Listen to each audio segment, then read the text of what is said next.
Nama Diah Permatasari mungkin sudah tak asing lagi bagi pecinta dunia hiburan di tanah air. Diah Permatasari adalah seorang model dan pemeran Indonesia. Ia memulai karirnya dari modeling dengan meraih juara kedua pada pemilihan wajah Femina tahun 1989.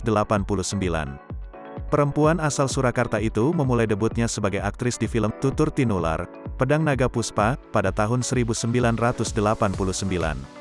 Setelah itu, namanya kian melambung dan kerap tampil di berbagai judul film maupun sinetron. Seperti diketahui, dia menikah dengan Anton Wahyu Jatmiko pada tahun 1997. Setelah menikah, keduanya dikaruniai 2 orang anak. Meski jarang tampil di televisi lagi, perempuan berusia 51 tahun itu aktif membagikan kabar terbarunya melalui media sosial. Sudah berusia 51 tahun, dia diketahui masih rajin melakukan berbagai olahraga. Tak segan, ibu 2 orang anak itu membagikan potretnya saat olahraga.